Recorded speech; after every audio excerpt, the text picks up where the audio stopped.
Bonjour à tous. Aujourd'hui, je suis avec la Mini R50 1,6 litre essence. Et le souci que j'ai avec cette voiture, c'est qu'il y a un voyant moteur qui s'est allumé. En passant le boîtier diagnostic, il m'a affiché que c'était le catalyseur bouché. Mais je ne souhaitais pas toucher au catalyseur tout de suite. Et alors, j'ai commencé mon diagnostic pour changer les bougies. J'avais aussi une petite fuite au niveau du cache-conducteur. J'ai réparé à la fuite, j'ai changé les bougies et le voyant est resté toujours allumé. J'ai essayé de l'effacer, il s'est effacé, mais à bout d'un certain temps, certain kilométrage, il revenait toujours. Donc, je suis bien persuadé que c'est le catalyseur qui est bouché. C'est une voiture qui a presque 150 000 km, essence, fait que de la ville, et ça peut arriver assez couramment. Donc aujourd'hui, qu'est-ce que je vais faire? Je vais passer un produit pour essayer de déboucher le catalyseur. On va voir ensemble si ça va marcher ou pas. Je suis bien persuadé que ça fonctionne, mais ça dépend de l'état vraiment du catalyseur. J'ai déjà vu des bons commentaires au sujet de ces produits. Bah, le produit, c'est chez Xenom, le DEFAP. Alors, c'est celle-ci. Vous voyez bien? Voilà. Bah, il est bien intéressant. J'ai vu des études que ça marchait bien. Après, ça vient fourni avec un petit tuyau. Il y a, on va voir si on arrive à voir. Il y a une petite buse. On n'arrive pas à bien voir. Il y a une petite buse à l'intérieur pour bien diffuser le produit. On va bien voir si ça marche. Je vais lever la voiture. On va se mettre en dessus. Je vais vous montrer bien comment je vais faire. Et à la fin, en espérant qu'on a des bons résultats. On va passer en bas. La Mini LV, moi je vais utiliser ce système de rampe parce que bon, je les ai autant profiter. C'est beaucoup plus pratique. Sinon, je pouvais très bien prendre le cric, le lever, mettre une chandelle en bas et faire le processus. Mais bon, faut jamais oublier la sécurité. C'est très très important la sécurité. Moi, je mets une chandelle de chaque côté, hop, une de chaque côté, comme ça j'ai un peu plus d'espace. Le frein à main, il est bien tiré. Je bouge à chaque fois la voiture pour voir s'il bouge. Là, je vois qu'il ne bouge pas. Donc, qu'est-ce qu'on peut faire avant? On peut mettre une cale derrière la rue pour sécuriser un peu plus. Mais moi, vu que je suis en boîte automatique, ce que je fais, je mets en P et je tire bien le frein à main. Et là, je suis sûr que ça ne va jamais bouger. Faut jamais négliger la sécurité parce que un accident, ça va très vite. Il s'arrive, souvent on est tout seul et on n'a personne pour nous aider. Donc je pense que c'est une étape très très importante. Donc là, je vais voir ma boîte outils. J'ai déjà quelques clés préparées. Et on va voir ensemble où se situe le catalyseur et comment on va procéder. Bien, la clé qu'on va utiliser, c'est la clé. Oh, on ne voit pas bien, c'est la 22. Vous voyez, la 22. Et on descend en dessous de la voiture.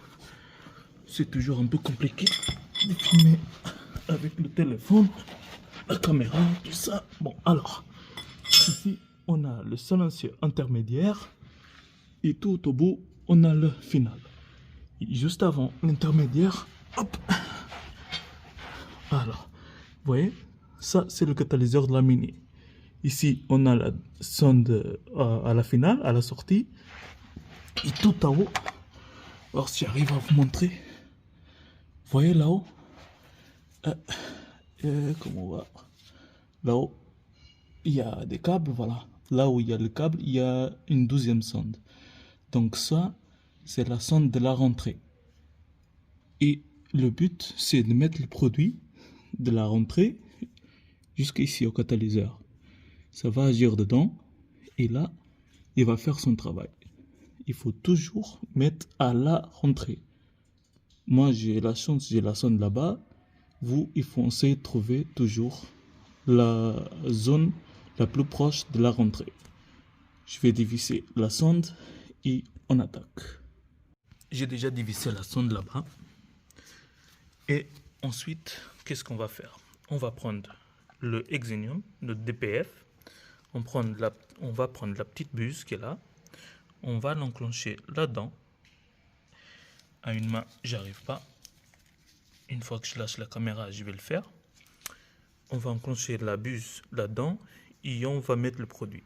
On va faire agir. Il est déjà bien envissé, il faut le mettre bien jusqu'au bout.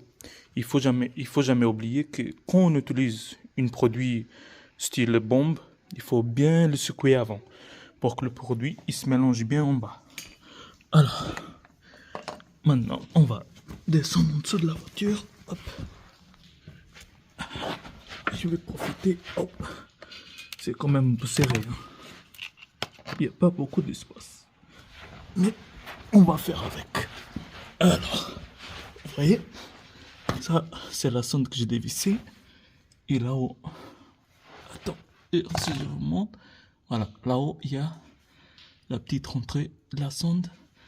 Je vais mettre le produit là-dedans. Voilà. On n'a pas beaucoup de lumière. Attends. Je vais prendre le produit. Hop. Voilà. Je vais essayer de l'introduire là-dedans. Oui. Tac, tac, tac. Voilà. Comme ça. Je vais le passer tout jusqu'au bout. Il faut que le tuyau qui est là, il descend jusqu'ici, jusqu'au catalyseur. Et ensuite, on en jette tout le produit. Faut pas avoir peur de vider la bonbonne. Hein. On va vider toute la bonbonne. Bon, je vais faire et on se retrouve à suite. Une fois le produit vidé, complètement vide, j'ai mis toute la buse à l'intérieur. J'ai vidé bien le produit et en même temps que j'ai vidé la bonbonne, je faisais des petits va-et-vient, l'histoire de le mettre un peu plus partout. Je sais pas si ça sert à quelque chose, mais bon, c'est ce que j'ai fait. Voilà, une fois tout vidé, il faut remettre la sonde en place. Petite astuce, si vous ne débranchez pas le câble principal, tout le faisceau, avant de la visser, il faut le faire quelques tours en l'envers, du sens d'enrouler le câble dans le sens inverse de ce que celle qu'on va visser. Alors, comme ça va permettre d'avoir des jus quand on visse. En fait, on le visse dans le sens inverse et quand on va le mettre en place pour la visser dans le bon sens, le câble ne va pas rester enroulé. Vous voyez?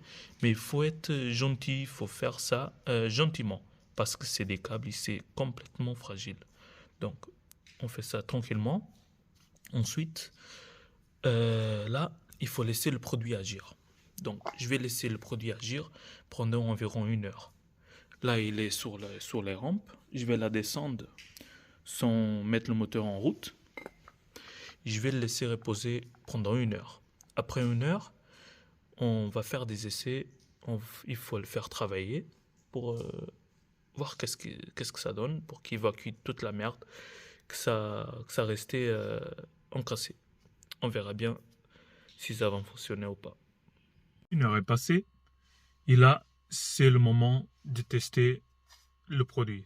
On va mettre la voiture en route et on va voir qu'est-ce que ça donne. Avant ça, je vais brancher mon petit boîtier. Alors, si on arrive à foquer, ça c'est un truc, voilà. Ça, peut-être il est à l'envers. Attends, hop. Bon, je mettrai une photo. Je mettrai une photo pour voir bien le petit boîtier que j'utilise. Je branche ça à la prise OBD qui se situe ici en bas à côté du pédale. Chaque voiture elle a un positionnement spécifique, mais normalement c'est d'habitude ici en bas à côté des pédales. Je vais brancher ça. Après j'utilise l'application Torque. Je vous montrerai tout ça, comment ça fonctionne. On va effacer le code erreur. On met la voiture en route.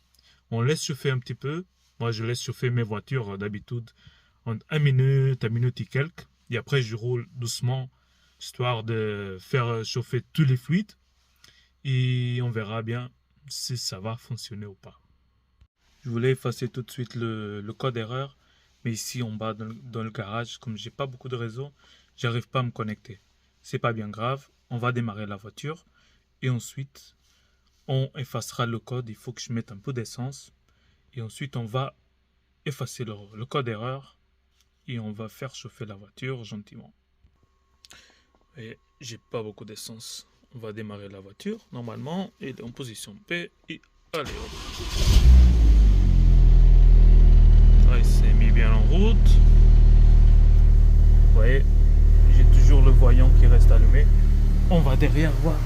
Hop. Qu'est-ce qu'il fait? L'échappement. Ça fume un peu blanc.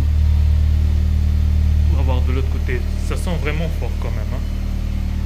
Regardez. Ça commence à fumer tout de suite. Voilà.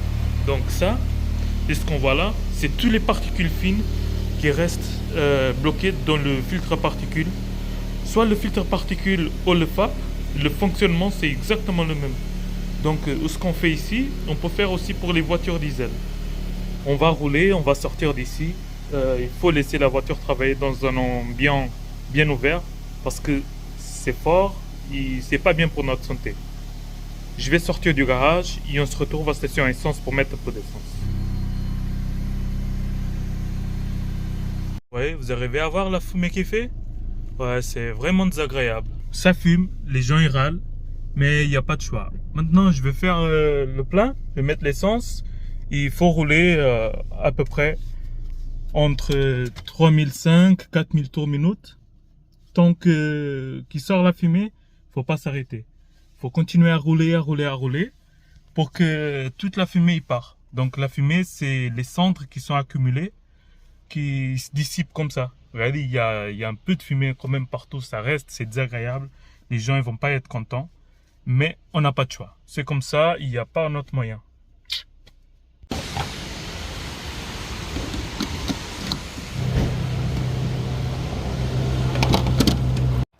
Ça, c'est l'application qu'on va utiliser pour effacer l'erreur. On va l'ouvrir, on va voir pour trouver les codes. On attend. Là, il est en train de faire le scan. Et ensuite, ça, voilà. Ça c'est l'erreur qui m'affiche à chaque fois. P0420. Ça veut dire que c'est le filtre à particules qui est en défaut. Donc, là, j'ai trouvé l'erreur. Je vais code, clean all. Je vais effacer tous les codes erreurs. Hop. Je suis sûr, oui, bien sûr. Là, normalement, il est effacé. Je vais chercher encore une fois. Je vais voir s'il y en a des codes erreurs encore. Qu'est-ce qu'il va me trouver? Voilà. Là, il n'y a plus de codes erreurs. Oui, m'excusez, mais la lumière, c'est pas le top. Il fait nuit noire. Voilà. Une fois effacé le code erreur, on met la voiture en route et on va faire tous les processus encore. On va voir. Je démarre la voiture. On va voir s'il est bien effacé, le code. Voilà. Le code erreur est bien effacé. Donc, là, ce qu'on fait, je suis sorti de la ville. Parce que là, c'est l'autoroute. Je suis sorti de la ville pour pas déranger les gens. Ce que je vais faire, ça c'est une boîte automatique. Je vais me mettre en boîte séquentielle. Je vais trouver un rapport avec ma vitesse pour être toujours entre 3005 et 4000 tours minute. Je m'en fous de la vitesse. J'ai pas besoin d'aller vite. Ce qu'il me faut être toujours entre les régimes de 3005 et 4000 tours minute. Pas en dessous. Pour avoir la température idéale pour brûler tous les cendres, tout ce qui reste à l'intérieur. Là, je vais rouler. Toujours entre ces régimes moteurs jusqu'à qu'il n'y a plus de fumée. Quand il y aura plus de fumée, ça veut dire que le processus est terminé. Là, je vais me mettre sur la route et on va rouler. Et voilà, je me suis bloqué. 4000 tours minute. Je suis en 4e. Régulateur de vitesse. Je suis à 90 km/h sur l'autoroute. Il pleut. Et voilà, je vais rouler comme ça. Je vais continuer jusqu'à qu'il n'y ait plus de fumée. Ça ouvre. C'est chiant, c'est embêtant. Mais c'est pour une bonne cause. Voilà.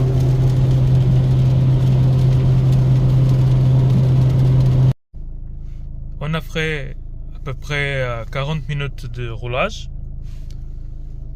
Là, il n'y a toujours pas le voyant qui est allumé. Le bruit, il y a une différence. Je trouve sûrement il a fait quelque chose. Là, le ralenti est stable. Température, ça monte pas. On va voir à l'extérieur s'il y a du fumée ou pas. Oui, là on arrive à bien voir. Il n'y a pas de fumée. Mais par contre, le pot, il n'y a pas beaucoup de lumière, mais tac. Ah, voilà. Le pot, il est un peu sale, quoi. Mais il n'y a plus de lumière, il n'y a plus de fumée. Donc, je trouve que le produit de chez Xenon, le DPF, il est validé. Je vais entrer parce que, hop, il pleut un peu quand même. Là, j'ai la ventilation de la voiture qui vient de se déclencher. Écoute, je pense que c'est réussi. Le produit, il est bien. Il a bien fait son travail. J'ai fait 40 minutes, même un peu plus, de roulage. Le voyant moteur, il s'est pas allumé. Je déduis que c'est bon. Si par hasard, quand la voiture continue à rouler, si ça affiche encore une fois, je vais acheter le produit. Il est environ 30 et quelques euros. Je vais acheter le produit. Je vais refaire le même processus et à voir si ça fonctionne. Encore une fois. Si je vois que ça continue, il n'y a pas de choix. Il faut que je change le catalyseur. C'est cher, c'est chiant à faire, mais il n'y a pas de choix. Et voilà. Merci les amis pour avoir vu la vidéo. J'espère que j'ai pu aider quelques-uns d'entre vous. Et si ça vous chante, subscrivez la chaîne. Mettez un commentaire pour savoir si je vous ai aidé ou pas. Et un petit like si ça vous a plu. À bientôt.